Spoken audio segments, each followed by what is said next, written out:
when it's black people in America, they engage in the most use of force, and it ends up with deadly consequences.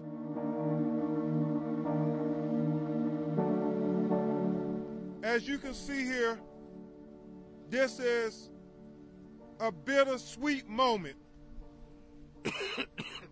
It is somewhat gratifying that you have George Floyd's family who left out the courthouse where the Derek Chauvin trial regarding the death of George Floyd is currently underway, because they thought it was important that they give comfort to Daunte Wright's mother and father and family, and Daunte Wright's child, Daunte Jr., and his mother, China Whitaker, because this time last year, almost a year ago,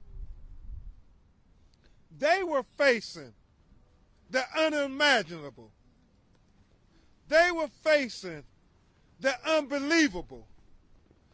They were facing the agony of losing a family member to police excessive force. And it is unbelievable. I mean, it is just something I could not fathom, that in Minneapolis, Minnesota, a suburb 10 miles from where the Chauvin trial regarding George Floyd was taking place, that a police officer would shoot and kill another unarmed black man. It's something that if you told me and I didn't see little Daunte's face and his mother, grandmother crying, I wouldn't believe it. Because if ever there was a time when nobody in America should be killed by police, it was during this pinnacle trial of Derek Chauvin, which I believe is one of the most impactful civil rights police excessive use of force cases in the history of America. And we believe with everything in our heart, Katie, that police would be on their best behavior, that they would exercise the greatest standard of care, that they will concentrate on de-escalation in a way that they have never concentrated in America. But regrettably,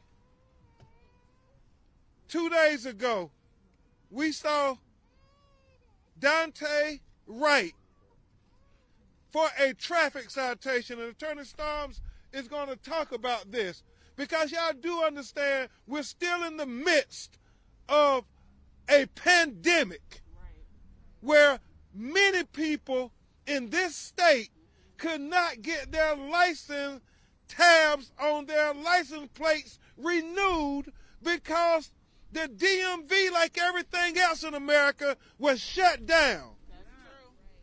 And so it was told, police, you need to be sensitive because there are going to be a lot of expired license plates out there.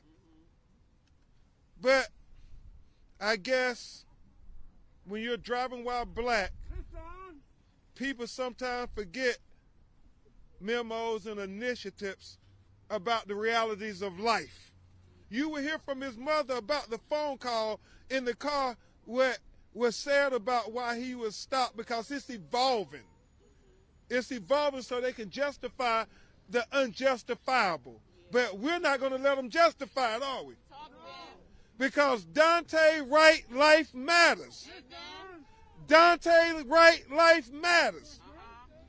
Daunte Wright life matters.